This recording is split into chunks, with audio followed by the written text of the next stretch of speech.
أعوذ بالله السميع العليم من الشيطان الرجيم. بسم الله الرحمن الرحيم، والصلاة والسلام على نبينا محمد صلى الله عليه وسلم، وبعد.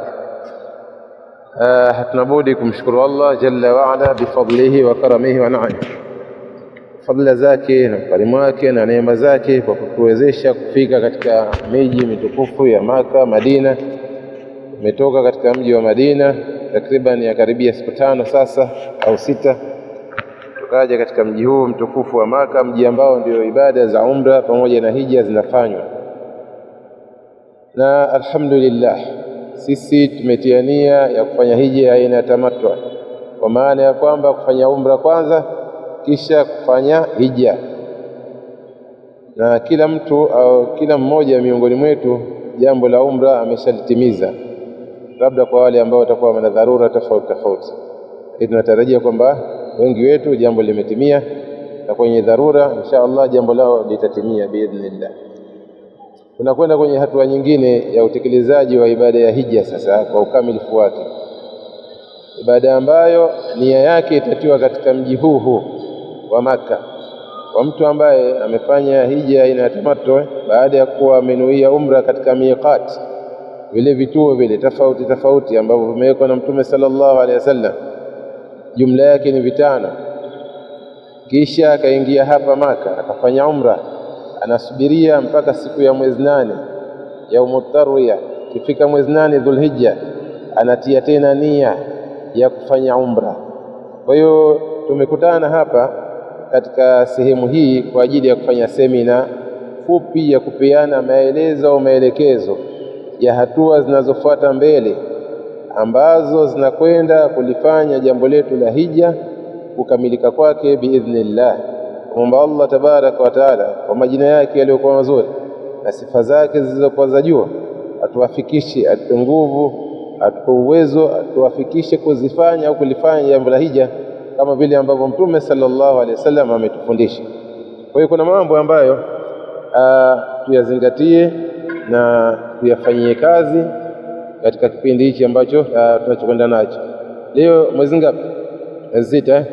Mwezi 6 Dhulhijja, kwa maana kesho itakuwa mwezi 7 siku ya Jumapili, mwezi 8 siku ya Jumatatu ndio siku inaitwa yaumu at-tarwiya, na ndio siku ambayo jaji anatakiwa kwamba aweke nia yake kwa ajili ya kuelekea Mina. Kwa hiyo nia nilisema kwamba tutaziweka tukiwa katika mji huu tukiwa kwa hoteli pale. Yatafanywa kama yale ambayo tuliyaelekeza katika semina zetu ambazo tulikuwa tunasoma wakati tuko katika miji yetu. Kadhalika tulipokuwa Madina tulielekezana kwamba mtu anapotaka kuingia katika jambo la umra au la hija, basi kuna mambo ajitayarishi nayo, yale ambayo ni kuna ya wajibu, kuna ya kupendezeshwa, kuna ya sunna, kama vile mtu kukoga ikifika ile siku, kujitia manukato, mambo kama hayo. Kwa hiyo kama ambavyo tulifanya tulipokuwa Madina, basi siku ya kesho kutwa Jumatatu insha Allah, na taratibu za hapa zilivyo, yawezekana kesho Jumapili tukaambia saa 6 za usiku mabasi yanakuja tunaelekea Mina. Kwa hiyo tutatoa taarifa zaidi baadaye kwamba saa ngapi tunatarajiwa kuja kuchukuliwa kupelekwa Mina. Kwa hiyo kifupi kwamba kesho Jumapili mtu ikifika mapema tu aanze kufanya utaratibu wa kujitayarisha hali zake zile za kiusafi kwa kile ambacho kinachohitajika. Tupo pamoja? Kwa mfano tumeambiwa saa 6 usiku, kwa hiyo mtu kwenye saa 4 jambo la kukoga na kujitia manukato na kujitayarisha kuvaa ihramu yake anaweza akalifanya kuanzia hapo. Lakini taarifa za muda hasa zitatoka baadaye, lakini tuliweke akilini. Uwezo kaambia saa 4 usiku, uwezo kaambia 6 usiku, uwezo kaambia 8 usiku, unaweza kaambia 9 usiku. Inawezekana ikawa 9 umeambiwa ujitayarishe mpaka saa 4 ikafika ya mchana au saa 2 ya asubuhi. Upo pamoja? Kwa hiyo yale ambayo tulikuwa tunafundishana kwamba subra inahitajika katika hichi kipindi ambacho tunachokwenda mbele, hichi ndio kinahitaji subra na ustahimilivu zaidi. Waweza ukaambia saa 6 gari zitakuja, zikaje saa 12 asubuhi, na umeka standby, jicho lako halilali, unahofia usije ukakimbiwa na gari, na zinakuwa zinazamu watu wa taasisi fulani basi zao namba ngapi wanatarajiwa kwamba wake sawa na waingie. Kwa hiyo unaweza ukapatia katika masaa 2 matatu au zaidi. Kwa hiyo hayo mambo yako nje ya uwezo wetu sisi. Sisi tutakuwa tunapeana taarifa na kuwa katika hali ya umakini kulisubiria hili. Kwa hiyo kiujumla, kwanza ni watu kujitayarisha kesho tukijali. Kile yule ambaye anahisi kwamba kuna hali za kukata kuche, kwa sababu tunapoingia katika ibada ya hija mwezi 8, mwezi 9, mwezi 10 mpaka umalize matendo yale ya tawafu la ifadha, kadhalika sa'i, kunyoa, kuchinja, ndio kuna baadhi ya mambo ambayo unaweza ukayafanya hapo. Sasa unaweza ukazuilika na baadhi ya vitu. Kwa hiyo mtu kama ana hali za kuche zake anataka kuzikata, azitayarishe kabisa kuzikata, na hali nyingine tulishafundishana, kwa sababu utazuilika. Kuna baadhi ya mambo kuyafanya ya halali lakini utazuilika. Kwa hiyo jitahidi haya kuyakumbuka na kuyafanyia kazi. Siku ya mwezi 8 insha Allah tutatoka hapa katika mji huu wa Maka, tutaelekea Mina. Tutakapofika Mina, tulielezana kwamba swala zitakuwa zinapunguzwa lakini zinaswaliwa kwa wakati wake. Kwa hiyo hili tulifahamu. Adhuhuri pataadhiniwa, patasaliwa rakaa 2, tapunguzwa. Kifika muda wa alasiri pataadhiniwa, pasaliwa rakaa 2, patapunguzwa. Kifika magharibi pataadhiniwa, patakimiwa, patasaliwa rakaa 3 kama kawaida, magharibi haipunguzi. Isha pataadhiniwa, kimiwa, patasaliwa rakaa 2, zitapunguzwa. Siku ya mwezi 9 alfajiri tunatakiwa tutoke Mina kwenda Arafa, lakini pia nayo yawezekana ukaambiwa saa 4 usiku kabla ya kusalia hiyo alfajiri. Hiyo alfajiri uweze ukaenda ukasali huko katika viwanja vya Arafa, au saa 8 au saa 9 au 12 au saa 1, saa 2. Kifupi hakuna muda maalum. Ala kulli hali kwamba kuna chungwa kwamba siku ya Arafa kwamba watu wawe washaingia katika viwanja vya Arafa alau kabla jua halijazama, ingawa kwamba tumeeleza mazingira ya Arafa kwamba inaanzia muda gani mpaka kumalizika kwake. Tulisema haya yanajulikana, lakini haijawahi kutokezea kwamba tukaingia katika viwanja vya Arafa muda umepita. Tunaingia ndio hivyo saa 12, saa 2, saa 3, saa 8 usiku siku nyingine. Kwa hiyo tujue kwamba siku ya mwezi 8 Jumatatu kuamkia mwezi 9, wakati wote tutaelekea katika viwanja vya Arafa. Mtume sallallahu alayhi wasallam anasema alhajju Arafa. Kwa hiyo nguzo kubwa ya hija hasa ni Arafa. Ukikosa Arafa huna hija. Ukikosa Arafa huna hija, kwa maana kwamba kama utakuwa hupo katika viwanja vya Arafa na hali ya kuwa wewe umehirimia, basi utakuwa huna hija. Kwa hiyo tujitahidini kwamba katika kipindi hichi ambacho tunachokwenda nacho hichi cha leo na kesho, tusije tukapoteana hapa tukaje tukamtafuta mtu siku 3 haonekani au 4 mpaka Arafa imepita, itakuwa hana hija. Tupo wazee, nasikilizana vizuri. Kwa hiyo mtu ajitahidi kuwa karibu na ukipotea kuja kujua upande wa hoteli yako, sikapita siku 3 na haya yashatokezea. Yalitokezea mwaka juzi, hujaji ikakaa karibuni wiki na haonekani, lakini ilikuwa tunatoka nafikiri kutoka Muzdalifa, kakaa wiki nzima haonekani. Kwa hiyo wazee wajitahidi kuchungwa na wawe karibu na mazingira ya hoteli, ili sikatokezea hali kama hizo, mtu akaja akapotea ile eneo lake ambalo anakuwepo alafu akakosa kufanya hija. Kwa hiyo tutaelekea katika viwanja vya Arafa siku ya mwezi 9, na Arafa tumeelezea mazingira yake, inaanza baada ya zawadi, baada ya jua kutenguka. Inapofika wakati wa dhuhuri, patasaliwa sala ya dhuhuri. Kwa kwanza itasoma khutba, hiki mara nyingi ndio sunna. Nasoma khutba kwanza, baadaye ndio panasaliwa sala ya dhuhuri. Rakaa 2 inapunguzwa na alasiri inapunguzwa vile vile, rakaa 2 zinachanganywa, yani inasaliwa muda mmoja, inasaliwa papo kwa papo, na baadaye kila mmoja tena anajitupa kwa upande wake kumwelekea Allah tabaraka wa taala katika yale ambayo tulishayazungumza. Mtu ajitahidi siku hii kuhakikisha kwamba hali zake zote anasimama kumwelekea Allah, anajichunga kumwelekea Allah, kuleta istighfari, kadhalika kumsalia Mtume sallam, kusoma Qur'ani, kuomba dua sana, sababu ni siku ambayo watu huachiwa huru na moto wa jahannam, na hili ndilo sisi tunalolitafuta, kwamba Allah tusamehe katika mchana, katika siku ambayo watu husamehewa na kuachwa huru na moto, ni katika hii siku ya Arafa. Kwa hiyo tujitahidi kuifanya vizuri ibada yetu ili iende katika ile alhajjul mabrur, ile hija ambayo imekubaliwa, ambayo haina malipo isipokuwa pepo. Allah tuwafikishe huko. Kadhalika katika ile kauli ya Mtume sallam kwamba mtu ambaye atafanya hija basi anarudi katika mji wake kama kwamba akawa, lakini hakufanya machafu, hakutukana, hakufanya maudhi yote kwa wenziwe, au hakukutana na mke wake, basi atarudi katika mji wake, au atarudi kama kwamba amezaliwa na mama yake msafi, hana madhambi. Kwa hiyo tuyatumie vizuri haya masiku tunayokwenda nayo, kuanzia mwezi 8, 9, 10, 11, 12, kwa sababu siku ya Arafa ukimaliza jioni baada ya jua kuzama, tutaelekea Muzdalifa. Muzdalifa tutakwenda, tutalala pale, na siku ya pili tutatoka Muzdalifa, ambayo itakuwa ni mwezi 10. Siku hii tumesema kwamba kuna matendo ya mwezi 10 ambayo yanafanywa kwa wale ambao watakuwa na uwezo. Matendo yote haya yatakamilishwa.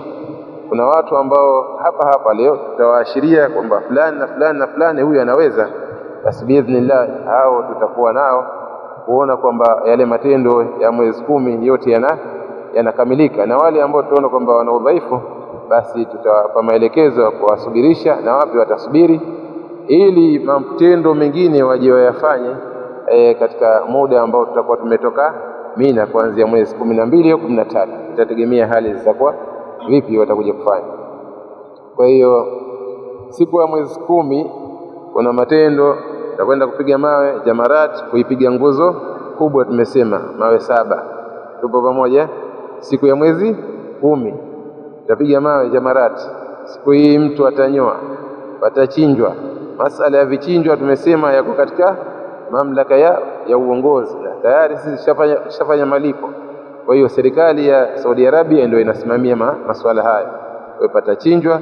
Kadhalika tutakuja kufanya tawafu na ifadha, tawafu ambayo tunakuja kuifanya na sa'i yake, kama vile ambavyo tumefanya tawafu al-qudum, tawafu ile ya umra. Tutakuja kufanya tawafu mara 7 utazunguka.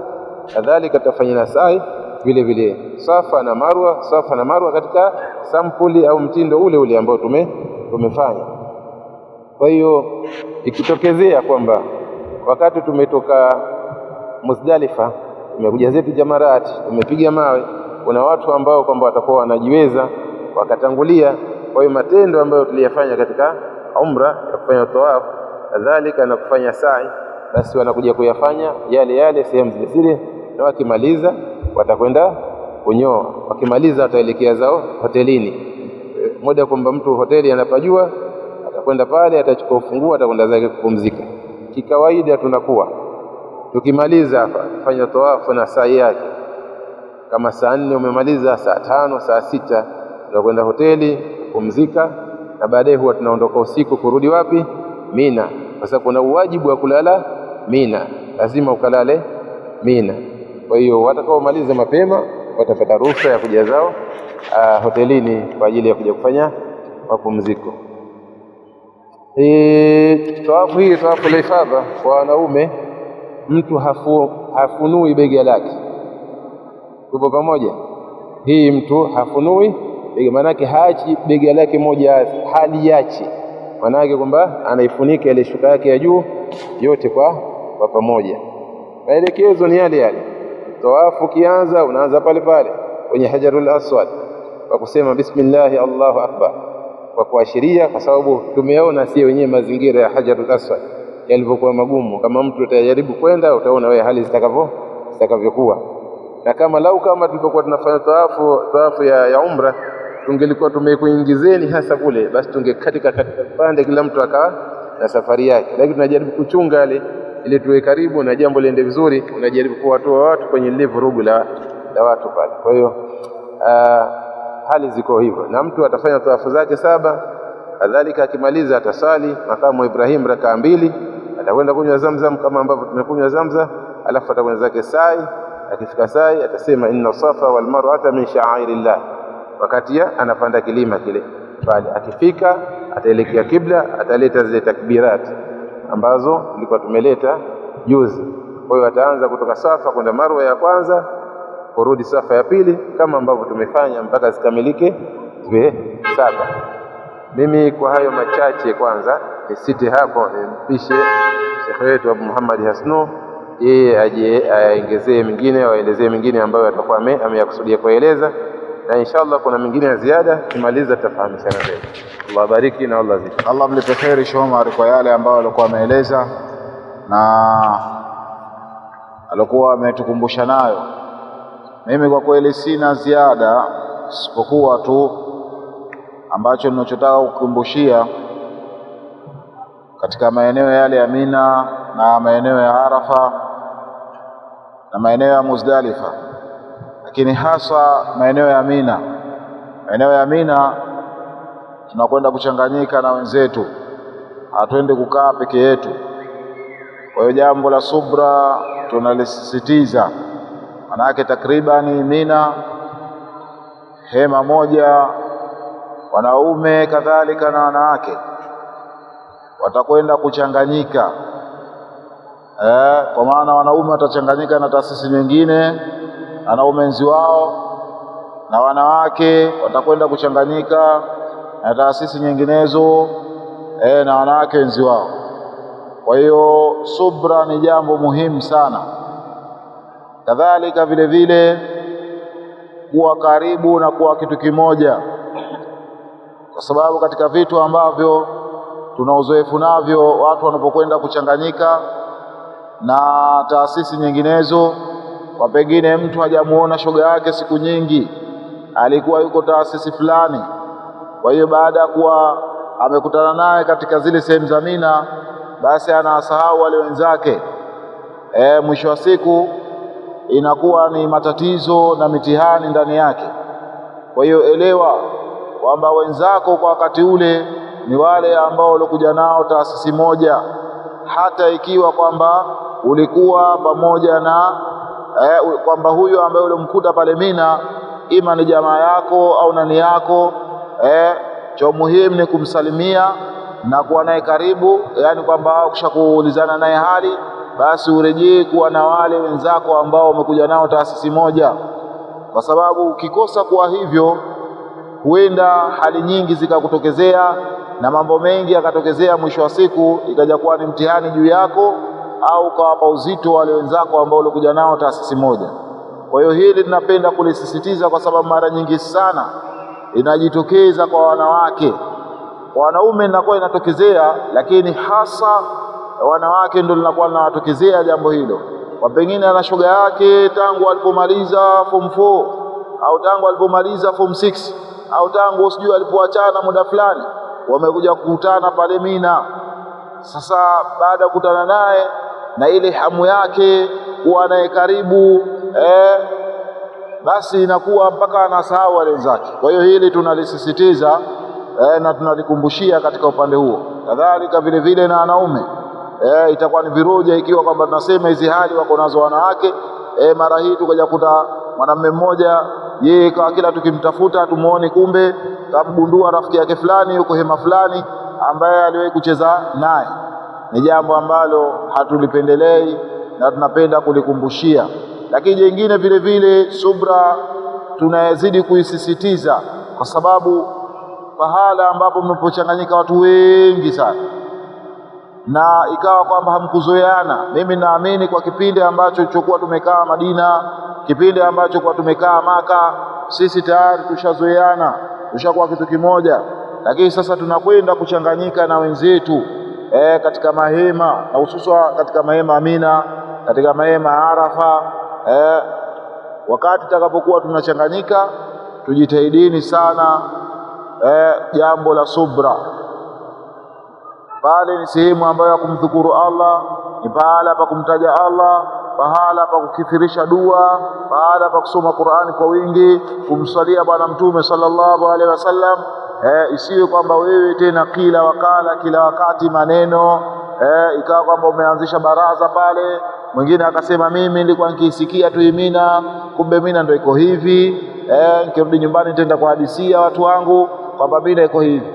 Au ukamtafuta shoga yako au rafiki yako ukasema hebu tuizunguke hii Mina, utajikuta katika mahema ya wa Nigeria, bali tulizana katika sehemu ambayo ilikuwa ipo. Na ikiwa kwamba unakusudia kutoka labda kwenda chooni au kwenda kuchukua udhu, ni muhimu sana fatana na mwenzako, usende peke yako, kwa sababu unaweza ukazunguka kidogo tu ikakubabaisha ile Mina, ikakubabaisha Mina, kwa sababu Mina ni sehemu ambayo isiyozoeleka siku zote. Unaweza ukaenda siku zote, basi ikawa kwamba inakuchanganya. Kwa hiyo ni katika mambo ambayo muhimu sana ya kuyazingatia.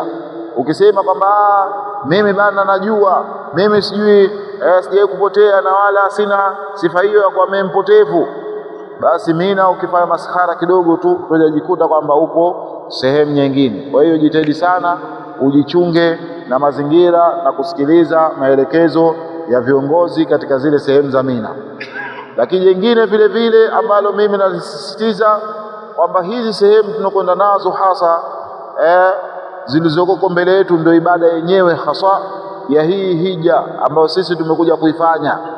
Kwa hiyo jitahidi sana uwe mtulivu, jitahidi sana uwe mnyenyekevu, jitahidi sana usafishe moyo wako, jitahidi sana kujielekeza kwa Allah subhanahu wa ta'ala, kwa sababu ndipo ambapo unakwenda kuitengeneza ibada yako.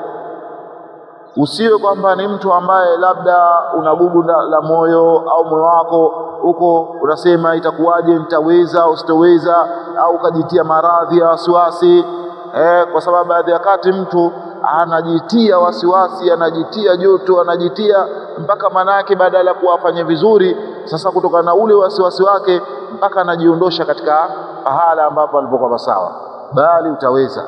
Sisi tunakuhakikishieni kwamba mutaweza na ibada itafanyika vizuri. Kwa hiyo tulizeni nafsi zenu na huku kwamba tunamwomba Allah taufiki atuwezeshe kama ambavyo alivyotuwezesha kututoa Madina mpaka akatuleta katika mji huu wa Maka, tukafanya umra vizuri walillahi alhamdu, na ikawa kwamba sasa tushazoea tunakwenda msikitini tunarudi. Basi vile vile katika maeneo hayo ya Mina na Arafa na Muzdalifa, Jamarati na maeneo mengine yote tutaweza biidhnillahi tabaraka wa taala, lakini huku tukiwa ni wenye kumwomba Allah msaada na kumwelekea yeye katika hali ambayo ilikuwa ni nzuri. Na katika kila hatua kithirisha sana kumwomba Allah dua, kila hatua kithirisha sana kumwomba Allah dua. Usije ukasema kwamba madua yangu yote nishamaliza katika mji wa Madina, au mimi madua yangu yote nishamaliza pale Maka nilipokuwa naenda kuswali swala za faradhi na sunna. Umefahamu? Kithirisha kuomba dua, zirejee tena zile dua zako, muombe tena Allah. Fanya kana kwamba hujamuomba Allah hata mara moja. Kithirisha sana, hujui muda gani ambapo Allah subhanahu wa ta'ala atakubalia. Na tuliwahi kusema kwamba shetani yeye lengo lake ni kuharibia watu ibada na hajafungwa. Kwa hiyo inawezekana akakutia uvivu, inawezekana akakuletea mawazo, inawezekana akakuletea fikra, akakwambia kwamba ushaomba dua zako, wewe unafikiria kwamba dua uliomba, wewe muombe tu Allah kwamba ya Rabbi nikubalie zile dua nilizokuomba. Wengine wana nini hivyo, bali mlilie Allah, rejea tena kana kwamba hujamuomba Allah hata mara moja, kwa vile ambavyo kwamba Allah anavyopenda waja wake kwamba wamuombe katika hali kama hiyo. Kwa hiyo haya ambayo tunasisitiza sana katika hii safari yetu, kwa sababu huko ndiko ambako tunakwenda kuitengeneza ibada ya hija. Ukifika kule jiombewe mwenyewe dua, waombee watu wako wa karibu, mume wako muombe dua, na wanaume mtu mke wake muombe dua, watoto wao waombe dua, mama, baba, majirani, wazee na kila ambaye unamjua. Kadhalika vile vile kuiombea nchi dua kwamba Allah ijalie amani iliyokuwepo katika ile nchi yetu, basi aidumishe, aiendeleze. Kadhalika na viongozi ambao walikuwa katika ile nchi kwamba Allah watengeneze, awafanye kuwa ni viongozi waliokuwa wema, wenye huruma na raia zao. Kuombea, kwa sababu kila utakapokuwa wewe unamwombea ndugu yako dua ya kheri, ambapo kwamba dua hiyo ye mwenyewe hajui kwamba wewe unamwombea dua ya kheri, basi kuna malaika anakuwa anaakilishwa. Huyo malaika kila unapoomba dua yeye anaitikia amin, kisha anasema wala kabimithli, kwamba wewe ukisema ya Rabbi mjalie mtu fulani jambo fulani la kheri, basi malaika anasema amin walaka bimithli. Na wema ambao walikuwa wametangulia, mara nyingi sana mtu akitaka kubaliwe kile anachokitaka yeye, basi muombea ndugu yake, ya Rabbi mjalie mtu fulani jambo fulani, basi akimwombea dua yule na yeye anakuwa malaika anaombea dua. Sasa malaika wao la yaasuna Allaha ma amarahu wa yafaluna ma yu'marun, malaika hamwasi Allah kutokana na yale ambayo Mola wao alikuwa ameamrisha, bali wanatekeleza yale ambayo walikuwa wameamrishwa wao malaika. Sasa wanapoitikia malaika amin dua, ina maana dua malaika iko safi kabisa, unakubaliwa moja kwa moja. Kwa hiyo waombee ndugu zako dua za kheri, watakie kheri ndugu zako, kila ambaye unomjua mtakie kheri, muombee kheri. Wallahi kheri utakayoipata wewe inakuwa ni kubwa zaidi kuliko vile ambavyo unavyodhania. Lakini shetani usifikirie atakuachia katika jambo hilo, hatokubali kwamba wewe muombee dua ndugu yako ya kheri, hatokubali. Atakuchezea sema sijakuwa peni ndo anajua yetu anapoa yetu wewe upate. Huyo ni shetani anakuwa, tumefahamu. Lakini ikiwa kwamba una yakini kabisa, unafanya kwa yakini, basi Allah atakuwa ni mwenye kukupatia lile ambalo wewe unamwombea ndugu yako mambo ya kheri. Lakini jingine la mwisho ambalo lilokuwa lipo, ikiwa kwamba kuna pahala ndugu yako labda amekukwaza nini, basi muombe kwa Allah subhanahu wa ta'ala. Au kuna tabia umekaa naye chumba kimoja, unaendelea, kuna vitu ambavyo muombe kwa Allah kheri, ili Allah mtengeneze, amweke katika mazingira ambayo kwa mazuri, amweke katika hali jengine. Vile vile waombea wale ambao walikwisha kufa, jamaa zako na wengineo katika Waislamu. Hapa tunakuja kuswalia swala za maiti, lakini kuwa na kawaida hiyo, kuwaombea dua za kheri. Unachokifanya kuwafanyia ndugu zako Waislamu, na wewe ukiondoka duniani, basi Allah atawakilisha viumbe mfano wa wewe ambao ulikuwa umewakilishwa, ulikuwa unawaombea dua wale ambao walikuwa wamefika makaburini. Kwa hiyo na wewe kuwa na kawaida ya kuwaombea dua wale ambao walikuwa tayari wamekwisha kutangulia mbele ya Allah subhanahu wa ta'ala. Muombee dua kwamba Allah yafanye makaburi yao yawe ni raudhatun min riyadhil janna, kwamba Allah yabadilishe makosa yao ayafanye kuwa katika mema yao. Na vile vile kuwaombea wagonjwa ambao walikuwa hospitalini na walikuwa majumbani, Allah wape uzima, awaondoshee maradhi na wape siha, sawa ikiwa kwamba unawajua, sawa ikiwa kwamba huwajui. Kadhalika vile vile usisahau kuwaombea dua wale ambao wakati ulipokuwa wewe umewaaga, ikawa kwamba wakakwambia niombee dua, basi pia waombee dua. Au ikiwa maana yake umesahau, omba dua kwa ujumla kwamba ya Rabbi, kila ambaye alikuwa ameniambia nimuombee dua, basi ya Rabbi mpe kile ambacho anachokitamani katika nafsi yake katika mambo ya khairat, na amwepushe katika mambo ya shari. Na hii ibada ukishakuimaliza ikufunze wewe, ikuondoshe katika tabia ambazo wewe mwenyewe unajijua, bali insanu ala nafsihi basira, mwanadamu anajijua kwamba mimi hasa kuna tabia ambazo niko nazo sio nzuri, basi kutoe katika tabia hizo na ikulete katika tabia nyingine, tabia ambazo za kujielekeza kwa Allah. Kama ilikuwa ni mvivu wa swala wakati ulipokuwa nyumbani, basi ujilee katika hali ambayo ya kujibidiisha katika swala. Kama ilikuwa ni mvivu wa kusoma Qur'ani, ikulee ibada hii ya hija katika hali ambayo ya kawaida kuwa wewe unabidia kusoma Qur'ani. Kama ulikuwa mvivu wa funga za sunna, subra ambayo ulikuwa imepata, basi useme kutokana na mimi nimerudi hija, sasa nibadilike, nisiwe yule kabla ya kwamba sijaenda hija. Yani kule ibada, kama ilikuwa wewe una kawaida mwanamume unamtolea maneno mke wako, basi kule ibada ya hija usiwe kwamba tena ni mwenye kumtolea maneno mke wako. Kama wewe mwanamke ulikuwa una kawaida kumtolea ndaro mume wako, mwanamume kumtolea maneno mke wako, au mwanamke kumtolea ndaro mume wako, basi ibada hija ikulee, kutoe katika hali moja ikupeleka hali nyingine. Au ikawa kama wewe ulikuwa na kawaida kumtolea ndaro mzee wako, baba, mama, au rafiki yako au shoga yako au nani yako yote yule, basi kulee ibada hija mpaka maana yake mtu akirudi nyumbani. Kuna baadhi ya watu wao wanasema ndio tushaona sasa huyu kasharudi hija, je, zile tabia atabadilika nazo au kwamba atakuwa nazo? Maana kuna baadhi ya watu wana tabia mbaya sana, mpaka akifa watu wanasherekea, wengine wanafanya mpaka maulidi. kwa sababu ya tabia. Watu wanashukuru katika mtaa kuondoka kwa kiumbe fulani kwa sababu ya tabia zake mbaya zinawakwaza watu katika ule mtaa. Sasa sisi tusiwe hivyo. Sisi inatakana kwamba kama ambavyo hadithi ya Mtume sallallahu alaihi wasallam anasema, ittaqillaha haythu ma kunta wa atbi sayyi'ata alhasanata tamhuha wa khaliqin nasa bihuluqin hasan, yani changanyika na watu kwa tabia ambazo zilizokuwa ni nzuri, waathiri watu kwa tabia ambazo zilikuwa njema. Kwa hiyo usiwe wewe kwamba watu wanaomba kwamba huyu kiumbe Allah tuondoshee, sisi tushakwazika kwa tabia zake ambazo zilikuwa mbaya, bali hija ikubadilishe kutoka katika tabia ambazo uko nazo, ikulete katika tabia ambazo zilikuwa ni nzuri, ambazo Bwana Mtume sallallahu alaihi wasallam alikuwa yuko nazo, akawaathiri wale ambao waliishi nao mpaka wakaifuata dini ya Uislamu na Uislamu ukapata nguvu. Kwa hiyo na wewe mtu akikuangalia tu basi aathirike na tabia,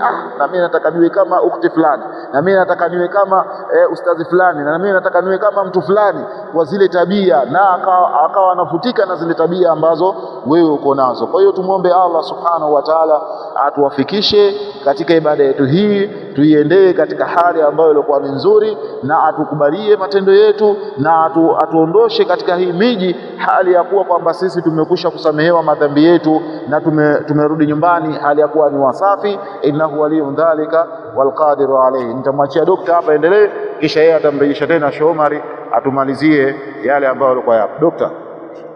Assalamu alaykum wa rahmatullahi wa barakatuh. Alhamdulillah rabbil alamin wassalatu wassalamu ala rasulillah Muhammadin sallallahu alayhi wasallam. Tumshukuru Allah kwa kutupa neema ya kufika katika miji hii mitukufu kama tayari mashaikh alivyoshaeleza, na tunafahamu kwamba tumekaa Madina takriban kwa siku 6 kama sikosei, na tunaendelea kuwepo katika mji huu mtukufu wa Maka. Leo ni siku ya 6 pia alkadhalika. Na kwa upande wangu kama mtu wa afya, kuna mambo ambayo notice ambayo leo natarajia natamani niwaeleze kwa ujumla. Mambo haya ambayo nahisi mbeleni tukiyafanya yanaweza yakaleta athari kwenye jambo letu ambalo limetuleta hapa kwa ujumla wake. Kumbuke jambo lililotuleta hapa kubwa ni ibada ya hija, na ibada ya hija hatujaiingia bado. Ibada ya hija tunatarajia kuifanya au kuingia kuanzia Jumatatu biidhnillah. Hivyo basi naomba niyataje haya mambo ambayo nimeyaona watu. Jamani, miji yetu hii jua ni kali, miji yetu hii jua ni kali sana. Pengine kuna uafueni baina ya Madina na Maka, sawa, na pengine ni kwa sababu ya mazingira ya majumba yalivyokaa, lakini pengine kitemperature wala hakuna tofauti sana. Madina alhamdulillah ilikuwa mwendo wetu ulikuwa ni mdogo kutoka kwenye hoteli mpaka kwenye msikiti, na mazingira yake tunaona huku nyumba tunapita katikati, kwa hiyo jua tunakuwa linazibwa kidogo, na tukifika msikitini maeneo yote yale ya nje pana mevuli na ambayo inamwaga maji ambayo yanatukuli kwa ujumla wake. Kwa hiyo hatukufili ile temperature kali alhamdulillah. Lakini mazingira ya Maka mnayaona ni tofauti. Hoteli utaiona ipo karibu, sawa, lakini mwendo wake hata ufike msikitini pengine unaweza kupoteza dakika 20 upo katika mwendo, na sometimes watu wanachukua mpaka nusu saa kama sikosei, mtaniweka sawa, kwa sababu unaambiwa nenda mpaka ukifika pahala pa kukaa tayari ushatembea kwa muda wa nusu saa. Sawa, hizi ni estimation. Sasa kwa mnasaba huo watu tunatakiwa tujibalance kwenye mwendo wetu, kwa sababu bado hii miguu tunaihitaji. Una kilomita takriban 25 kwa wale ambao watatoka kutoka hiyo Mina Jamarati mpaka tukarudi huku. Kwa hiyo ni mwendo mrefu. Kwa hiyo bila ya kujichunga na kujitathmini uwezo wetu au afya zetu, basi tunaweza tukashindwa kuyatekeleza haya. Kwa hiyo kuanzia leo ninachoshauri au ninachonasihi ni kwamba watu wa restrict au wapunguze hizi nyendo zipunguzwe kwa mnasaba miwili. Kwanza tutasave nguvu zetu, sawa, tutapunguza maumivu ya miili yetu, pia tutapungukana na hili joto kali ambalo huko tunakokwenda pengine tutakuwa liko ingi zaidi, sawa, kwa sababu huko ndio maeneo hasa ya jangwani, sawa, japokuwa tutakuwa kwenye mahema, lakini ukitoka nje joto lake Allah ndo anajua. Kwa hiyo bado tunasisitiza kwamba tujichunge hichi kipindi hichi cha siku leo na kesho, watu wajichunge, ikiwezekana waswali karibu, sawa. Wanawake nafikiri hata ruhusa ya kuswali ndani hiyo ipo Sheikh Omar, au sio? Hakuna ulazima, ikiwezekana watu wapumzike kwa miguu yao, wa save inaji zao, sawa. Hilo la kwanza. Kuna watu jamani, wana hali zao ambazo tangu huko tunakotoka wanazo, wanajielewa. Nilikuwa nasisitiza watu wawe wanatumia dawa zao kwa mujibu wa utaratibu, sawa. Tumeona hapa ndani ya hizi kipindi hichi, pengine sababu ndio hizo hizo, joto kali, sababu ndio hizo hizo, kwenda sana, pressure zimepanda, sawa, pressure zimepanda.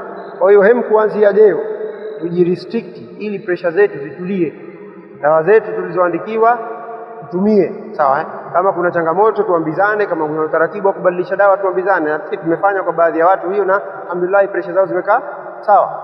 Kwa hiyo cha msingi watu wajizuie sana, hasa kipindi hichi, sawa.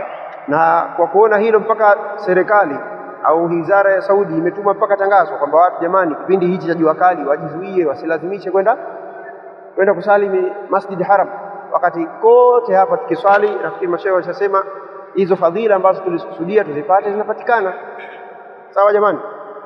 Kwa hiyo mimi labda niseme hayo. Alafu jingine nafikiri niloligundua ni miongoni mwetu matumbo bado yanatusumbua,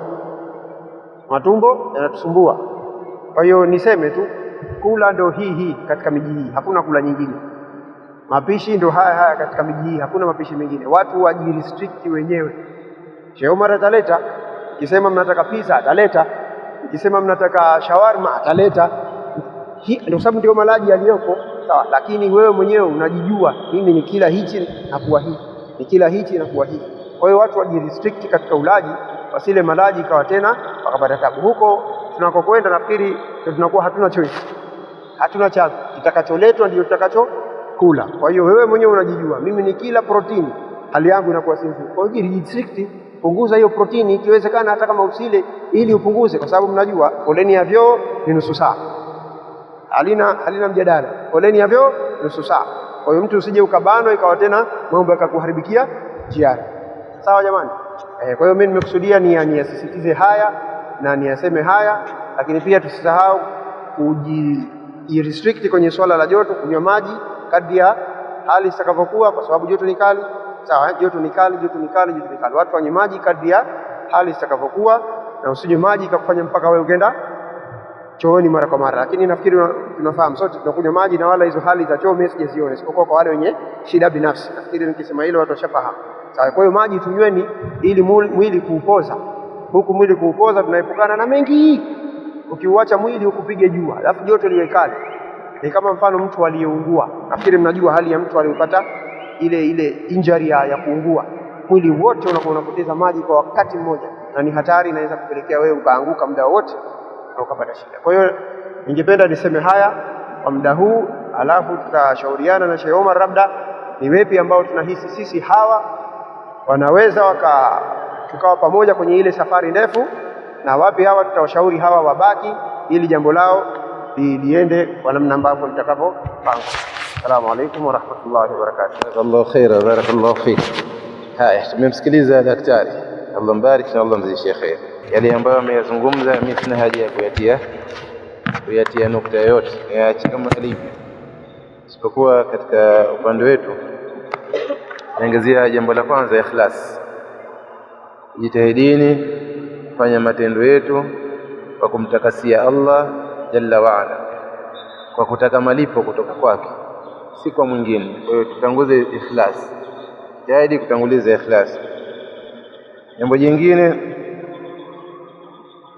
walillahi alhamdi, katika hali za kukaa Madina, Maka, tumejaribu kufanya baadhi ya mambo. Watu wamejaribu kuchukua vizawadi au kununua vizawadi, lakini tuliambizana katika semina kwamba watazawadu fa inna khaira zadi at-taqwa, fa inna khaira zadi at-taqwa, kwamba chukueni zawadi. Allah tabaraka wa taala anasema, lakini zadi iliyokuwa bora ni ucha Mungu. Sheikh Snow alishatangulia hapa kusema kwamba tutengeneze matendo yetu, akasisitiza watu kuheshimiana, kusema kwa vizuri, kuzitengeneza hali zetu, majumbani mwetu, kwa wake zetu, kwa waume zao, watu kwa wazee wao. Hii ndio kuchunga zile hali za uchamungu. Kwa hiyo tuhakikishe kwamba tunarudi na uchamungu, tuhakikishe tunarudi na uchamungu. Hii zawadi ya uchamungu hii jitahidi sana kuwa nayo. Kadhalika katika siku ya Yawm Arafa mtajitahidi, kila mtu anajua mle ambamo amepita, na mtu asije akasema kwamba mimi bwana sina kosa kubwa ambalo nimelifanya, sijamdhulumu mtu, sijamuibia mtu, sijafanya uzinifu, sijala riba, wahakadha, sijachukua rushwa. Kwa hiyo nina makosa gani makubwa? Ukajiweka katika hali ya kawaida, kosa moja tu linaweza wewe ukaliona dogo na ukaona lirejea linakuwa kubwa mbele ya Allah na likakuingiza motoni ukakaa muda mrefu, illa insha Allah, mpaka pale Allah atakapotaka mwenyewe kukutoa au akataka vinginevyo. Kwa hiyo mtu ajaribu kuyakumbuka makosa yake na kulia mbele ya Mola wake, wala asione aibu mtu kulia mbele ya Allah kumtaka amsamehe. Kwa hiyo tuzielekeze nyoyo zetu katika kuomba msamaha sana kwa kila mtu nukta ambaye amemkosea Allah, na muombe Allah amnusuru na makosa mengine makubwa na madogo, na ikitokezea Allah amrejeshe haraka sana kumtaka msamaha, kwa sababu ni binadamu, bado tunaishi, la shaka kwamba makosa yanaweza yakatokezea. Kwa hiyo ikitokezea kosa mtu arudi kwa Mola wake haraka. Sisi hatuwezi kuwa sawa sawa na malaika kwamba umerudi haji utakuwa kwamba uende kukosea hata kidogo. Si kweli, unaweza ukakosea, lakini tunatakiwa tujichunge, na inapotokezea mtu umekosea urudi haraka kwa Mola wako kumwomba msamaha. Kwa hiyo tutakumbushana haya na kutiana nguvu kwamba tujitahidi katika maeneo ya Arafa. Tulikuwa katika ziara ambayo tumeifanya jana tulifanya ziara au juzi tulikuwa tuingie kwenye viwanja vya Arafa. Kuna baadhi ya vitu tuvione kabla hatujenda katika mazingira. Sasa kuna sehemu ambayo ya Jabal Rahma ambalo mara nyingi huwa tunaliona katika ima vyombo vya hivi vya sasa vya YouTube na TV, nakuta watu wanapanda. Yawezekana eneo ambalo tukaenda tukakaa ikawa karibu na hapo. Kwa mfano mwaka jana ilikuwa karibu, tukimbia mwendo kama dakika 5-6, ukikaa tu juu ya kilima tupokuwa tumekaa sisi, chini unaliona lile eneo. Kwenda kupanda huo mlima si sunna. Kwa hiyo mtu asije kalazimisha lazima aende huko akapande huo mlima. Tukiwa karibu na hapo, basi ni kukaa chini na mtu kuendelea kufanya ibada zake na kumwomba Allah. Kwa hiyo Jabal Rahma, mtu asitoke masafa kama tutakuwa tuko mbali na hapo kilomita 2-3 akalazimisha, kwa sababu watu wanakwenda, utakuta watu wengi wanaelekea huko. Najua ni kali kama ambavyo ameelezea daktari. Kwa hiyo mtu asije akajikalifisha katika hayo. Mtu aweza kukaa katika hema lake, akasimama, akichoka akakaa, akichoka akajilaza ubavu mwenyewe, lakini asizembee mtu akaenda akasinzia. Siku ya Arafa mtu asilegeze jicho lake likasinzia. Labda tumeingia pale mapema saa 1 saa 2, tumia muda wako vizuri, pumzika, wala usitake story na watu, jipumzishe, ili ikifika wakati wa dhuhuri wewe uwe hadhir, wewe uko active, unaweza kufanya mambo yako na ibada zako. Na ukiweza toka kwenye hema kidogo, tafuta sehemu hasa ujibanze, ili ukae vizuri mwenyewe ukafanya mambo yako. Kwa hiyo haya tunasisitizana na tujitahidi kuyafanyia kazi. Katika azkari ambayo kubwa sana kama Mtume sallallahu alaihi wasallam ameisunisha katika Yawm Arafa ni kusema la ilaha illa Allah wahdahu la sharika lah, lahul mulku wa lahul hamdu yuhyi wa yumitu wa huwa ala kulli shay'in qadir. Hii azkari hii pamoja mtu na istighfari zake, kumsalia Mtume, kujiombea dua, lakini utaji huu mtu ajitahidi kuutaji hata kama mara 10,000 anaweza, au utaji sana. Mtu ajitahidi sana kuitaji azkari hii, la ilaha illa Allah wahdahu la sharika lahu, lahul mulku wa lahul hamd yuhyi wa yumitu wa huwa ala kulli shay'in qadir. Watakumbushana yale mambo ambayo mtu ya kujishughulisha nayo, basi ajitahidi sana kujishughulisha na hii azkari. Kadhalika katika mambo mengine ambayo ya kukumbushana ni mtu ambaye anamuhijia mtu kutia nia na kumtaja yule mtu ambaye, na hapa tumesema katika hija Yawm Tarwiya tamko letu litakuwa labbaika hajjan, alafu itakuwa an fulani, kwa yule ambaye mtu anamhijia atamtaja jina lake. Kwa sababu tuko pamoja, tutaulizana, tutaambizana, mtu asije akanyamaza kimya. akawa hakuhirimia, kwa sababu ni nguzo. Kama atakuwa neno halijui, atuulize, atupate ili tumfahamishe. Tupo pamoja? Kwa haya mambo ya kuzingatia. Kuna vichupa vya mafuta ya Vaseline vile tumevitia. Unajua katika wakati tuko nao na katika mji huu ambao tupo sasa hivi, yale mambo ya nyumbani unayaacha. Mtu hutizami nyayo zako, hutizami siji nini, wewe ukifanya kea, ukifanya nini, tunakwenda mbele tu. Hayo mambo ukifika nyumbani ndio utakwenda kuyaangalia. Hizo hali zinatokezea kutokana na masafa, vile vile hali ya jua na vitu kama. Kwa hiyo ni mambo ya kutumia hayo mafuta. Lakini pia kwa wale ambao watakotoka Muzdalifa kujazao jamarat, kadhalika kujazao haram, hapa yale mafuta huwa yanapakwa.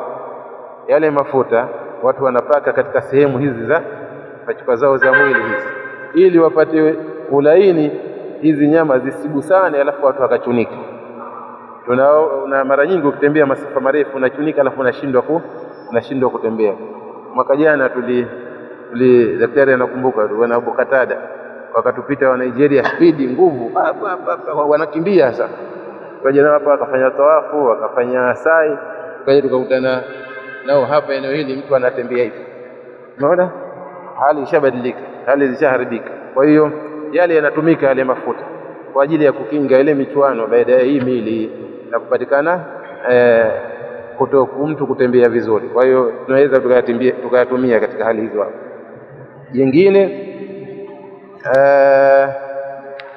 kuchukua vifaa ambavyo tutaenda navyo Mina. Mtu asichukue manguo tele, achukue vifaa wastani. Anaweza kuchukua rasketi yake na kikomba chake hichi kidogo muhimu. Rasketi zile mara nyingi tunaziacha pale pale Mina kwenye mahema, na asichukue mtu vitu vyake vya thamani, hasa vitie kwenye kikomba chake kidogo ambacho atakuwa nacho kila anapokwenda mwenyewe. Habari ya nguo za wastani ataziacha kwenye mahema. Ukichukua rasketi siku tukitoka Muzdalifa ukija zetu hapa moja kwa moja, kwa sababu wakati mwingine tunapita pale Mina, unaweza ukaenda ukaiweka kwenye hema. Wakati mwingine hatuna muda wa kusubiri, sisi tunapita moja kwa moja. Kwa hiyo rasketi utaiacha pale Mina. Ukija nayo huku huingii nayo ndani, utatakiwa uweke nje. Ukiweka nje, si mara nyingi kwamba utakuja utaikuta au utapafahamu wapi umeweka. Kwa hiyo jambo la kuzingatia, mtaelekezana. Kuna wale ambao wapo wamekutangulieni, watakwambieni mchukue kwa kiwango gani cha nguo mtu ambazo anatakiwa. Aweza kuchukua nguo chache, kwa sababu mwezi 8, mwezi 9, mwezi 10 sisi tunarudi wengine, alafu mtu akija zake hoteli atachukua baadhi ya nguo zake tena akenda Mina. Kwa hiyo na hilo jambo la kuzingatia mtu awe nalo. Kadhalika kuweka mazingira vizuri ni katika vyumba vyetu. Wakati tutakapoondoka, mtu vitu vyake aviweke sawa, aviweke vizuri, ili pasije pakatokezea upotevu au pakatokezea. Tunaishi na watu na wale watu vyumba ambavyo tuko navyo funguo wanazo wenyewe. Kwa mtu vitu vyake vya thamani ajitahidi kuvichunga vizuri, sije katokezea tatizo.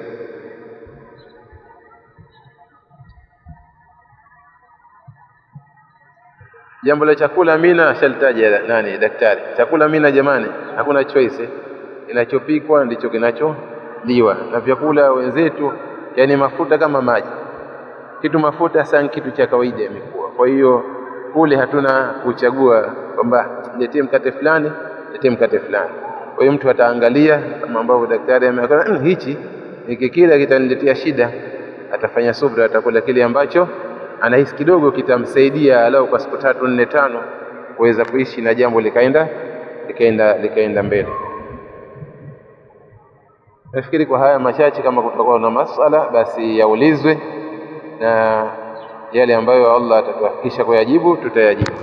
Tutakaomwelekea shekhe pale atayajibu yeye, tutakaomwelekea daktari atayajibu, tutakayoelekea mimi inshallah tutayajibu.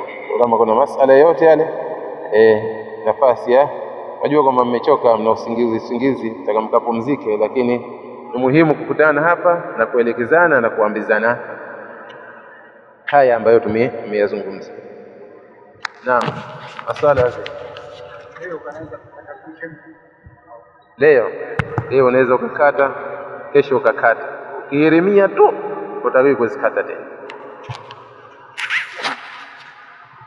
Mwingine mwenye swala, visa unaweza kuiweka, haina tatizo. Hata ikitokezea problem kwenye simu ziko visa, anasema tunazichukua visa, tiketi, zitie tu kwenye begi lako, ziweke pahala vizuri. Hakuna ulazima wa kuzichukua. Labda mtu ahakikishe nusu kadi yake. Hizi nusu kadi hizi mtu ajitahidi sana kuwa nayo na kuidhibiti, kwa sababu hiyo ndo nembo yako hasa au ruhusa yako ya kufanya hija. Nusu kadi hizo tujitahidini, na hii mikanda mtu asikate. Hii likitokezea lolote, wewe ndio unajua, taarifa zako zote ziko hapa, unajulikana nchi gani, uko katika muasasa gani unakusimamia. Si binadamu, unaweza kuwa umeenda peke yako bahala ukaanguka ukafariki, lakini hii ikiangaliwa tu unajulikana wewe ni mtu wa nani. Swala jingine, kuna nguo za ihramu zile tulizovaa zile, kwanza si unazo zile bado zipo? Kwa hiyo zile ndio tutavaa, alafu kwenye mkoba wako tia kidogo kanzu zako mbili, sawa? Tia kama kanzu zako mbili hivi, inshallah zinatosha. Na mtu mswaki wake, dawa yake ya mswaki, sabuni yake ya kupogea, hakikisha kwamba anaondoka nayo. Kwa na maswala ya ziada, inaonekana watu wameelewa na hawana ziada ya maswala. Yakiwepo tutaulizana, tupo baada tunaona.